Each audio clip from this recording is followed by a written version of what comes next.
Bien, buenas tardes.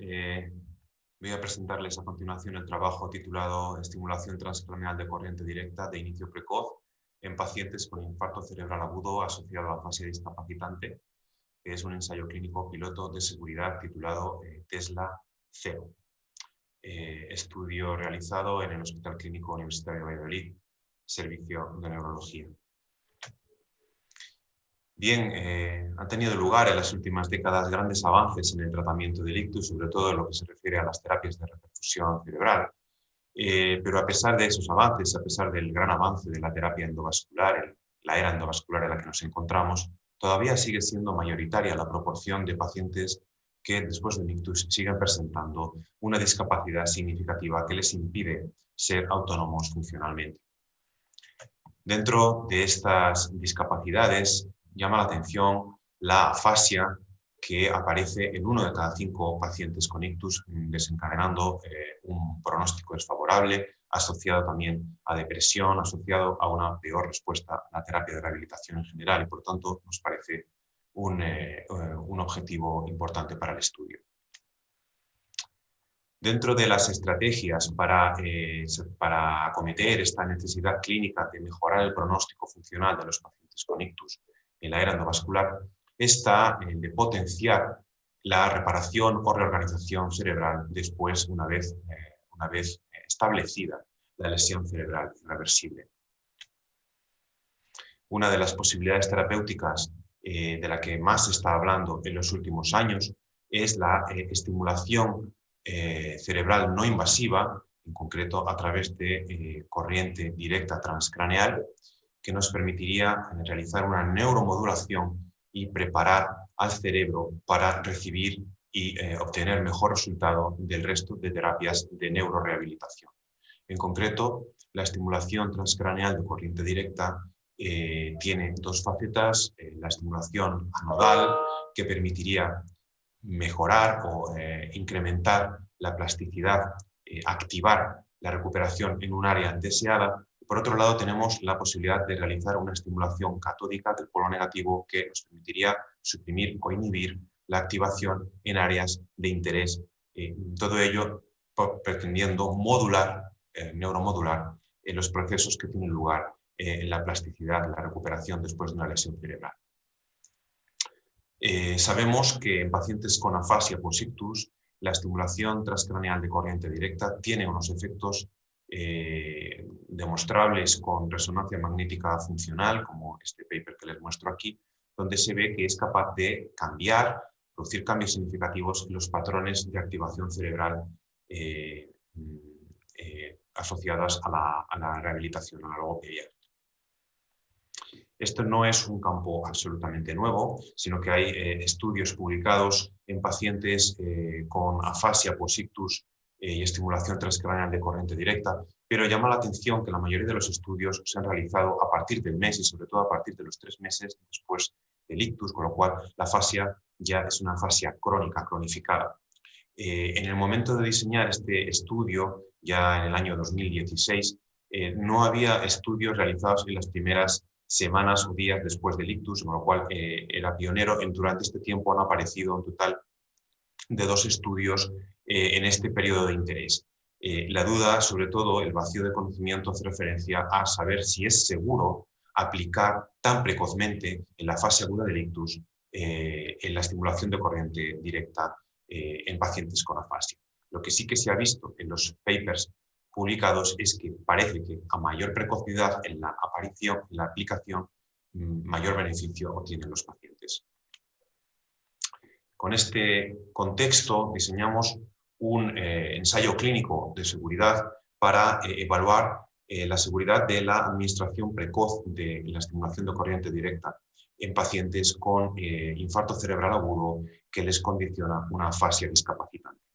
El objetivo primario del estudio, como les he comentado, es la seguridad y en concreto nos centramos en la detección de crisis epiléptica, quejas de deterioro cognitivo o quejas de memoria, empeoramiento o recurrencia clínica, y como endpoint surrogado de seguridad realizamos un subestudio de biomarcadores en sangre analizando biomarcadores de inflamación, muerte neuronal y neurogénesis. Como objetivo secundario fueron las tendencias de eficacia del tratamiento combinado entre logopedia y estimulación transcranial de corriente directa, en la mejora del lenguaje. En cuanto a los métodos, es un ensayo clínico piloto controlado con placebo, en este caso con sham, con una estimulación no activa, colocando el casco de estimulación, pero sin activar, con una activación inicial de unos segundos para que el paciente notase algo y luego se abortaba enseguida. Y ciego para el paciente y para el evaluador del outcome principal de eficacia, que es el logopeda. Los pacientes son incluidos en los primeros 7 días tras el ictus, cuando ya se considera que está establecida la secuela, cuando tiene un infarto en fase establecida, y tienen un seguimiento de 3 meses. Un grupo es el grupo activo en el que se hace intervención por encima de logopedia y el grupo placebo en el que se hace estimulación sham también por encima de logopedia. Los criterios de inclusión principales son pacientes adultos con un primer infarto en el territorio de la arteria cerebral media, en los cuales persiste una afasia persistente al día 7, a partir del cual ya se puede incluir al paciente, es decir, no es de esperar ya una recuperación espontánea significativa, y que tengan muy poca afectación motora para permitirles asistir en régimen ambulatorio al seguimiento, a las visitas de seguimiento donde se realizan las sesiones de logopedia y de estimulación. La cerebral media izquierda afectada debía haber recuperado la permeabilidad y no debía haber transformación hemorrágica para poder incluir al paciente. Asimismo, era importante que no hubiese una barrera social para el desarrollo completo del protocolo. Las sesiones de terapia, como he dicho, combinaban la terapia estándar, que es la logopedia, sesiones habituales de logopedia, y por encima de ellas la estimulación transcranial de corriente directa. La estimulación transcranial de corriente directa se llevó a cabo con un casco de estimulación de Neuroelectrics y se hizo una estimulación bihemisférica anodal en el lado izquierdo, en el lado de la lesión, y catodal en el lado asintomático para intentar inhibir la hiperestimulación del lado asintomático. El montaje de la colocación del estímulo del ánodo variaba si la fascia era motora o si la fascia era sensitiva. Si la fascia era motora, la lesión correspondía a un infarto en el territorio de la subdivisión anterior de la arteria cerebral media, el electrodo se colocaba en posición frontal, y si era una fascia de Wernicke en posición temporal. Las sesiones se realizaban durante 20 minutos con una estimulación de 2 miliamperios. Lo importante era que la terapia del lenguaje se iniciase durante la estimulación inmediatamente después, como mucho que fuese seguido. Lo ideal era que se iniciase justo antes de acabar la neuroestimulación. Las sesiones se realizaron con la siguiente periodicidad. Durante el primer mes, las sesiones de terapia eran diarias, y durante el segundo y el tercer mes las sesiones eran a días alternantes, día sí, día no, es decir, 3 días a la semana, lo cual daba un total de 400 sesiones de terapia teóricas por paciente incluido.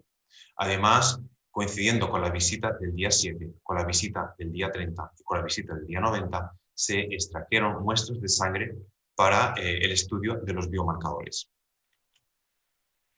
Dichos estudios de biomarcadores, las muestras se centrifugaron, se alipotó, se pipeteó el suero y se alipotó hasta el análisis anonimizado de los mismos, y se determinaron los siguientes biomarcadores: marcadores inflamatorios, proinflamatorio, interleuquina 6, antiinflamatorio, interleuquina 10, marcador de muerte neuronal caspasa-3 y de neurogénesis, el BDNF.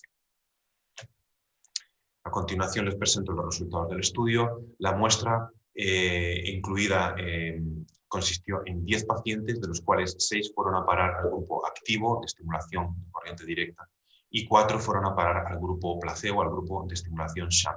La edad media de los pacientes fue 69 años, 3 de ellos fueron mujeres, la mediana de inclusión de la NIH fueron de 7 y se incluyó a los pacientes una media de 10 días después del ictus. Todos ellos se comprobó que tenían infarto establecido en el territorio de la arteria cerebral media y que tenían una afasia discapacitante significativa a su inclusión. De las 400 sesiones planificadas por paciente incluido durante los primeros 3 meses, se consiguió realizar un total de 362, es decir, un 91%, es decir, un alto nivel de cumplimiento con el protocolo del estudio. Y respecto a los endpoints mayores de seguridad, es decir, que no se registró ninguno, no se registraron crisis epilépticas, ni quejas cognitivas, ni hubo evidencia de progresión clínica o recurrencia. Sí que se observó en un paciente una reacción adversa local, un eritema, lo cual está descrito en la literatura. Respecto al estudio de biomarcadores, decir que respecto a los biomarcadores de mal pronóstico, no se observó ningún incremento significativo en el grupo tratado de forma activa. Al contrario, respecto a la caspase 3, se vio que había un descenso significativo de nivel de caspasa durante el primer mes en el grupo activo que no se observó en el grupo placebo. En todo caso, ningún perfil que nos hiciese pensar que podía estar ocurriendo algo negativo o deleterio para los pacientes en ese sentido. Y respecto a los biomarcadores de buen pronóstico, destacar los niveles más elevados de interleuquina 10 en el grupo activo y sobre todo el pico que se observó en el día 30 en el grupo activo en la expresión de BDNF. Respecto a la tendencia en eficacia, en ambos grupos se observa una buena evolución, un crecimiento progresivo en la puntuación del test de Boston, que fue el test utilizado para evaluar la mejoría en el lenguaje, de la función del lenguaje, y destacar que en el grupo activo casi se alcanza la máxima puntuación teórica en el test de Boston, por lo cual prácticamente esos pacientes recuperaron la función del lenguaje. Se mantuvieron diferencias significativas, se observaron diferencias significativas, con lo cual la muestra no está balanceada para el lenguaje a la entrada, de manera que el grupo activo tenía una mejor puntuación a la entrada. Si se diseña un ensayo clínico con más N, con más muestras, será importante estratificar por la puntuación de Boston al ingreso, la inclusión, para evitar este problema. En conclusión, podemos decir que la administración precoz de estimulación de corriente directa en pacientes con infarto cerebral agudo que causa una afasia discapacitante parece segura porque no se ha observado ningún endpoint adverso de seguridad y a su vez, respecto al estudio de biomarcadores, se vio un perfil favorable que habla a favor de un descenso significativo de caspasa 3 y una elevación de un pico de BDNF. No se observó ningún perfil de biomarcadores que nos hiciese temer por la falta de seguridad del estudio. Con todos estos datos prometedores, pues pensamos diseñar un ensayo clínico ya para probar eficacia y probablemente también escalada de dosis de corriente. En colaboración, este diseño lo haremos en colaboración con el Laboratorio de Neuromodulación del Hospital Spaulding de Boston, Hospital de Neurorehabilitación afiliado a la Universidad de Harvard, porque tenemos colaboración con el profesor Morales Quezada de allí. Muchas gracias por su atención y si tienen alguna pregunta estoy a su disposición. Gracias.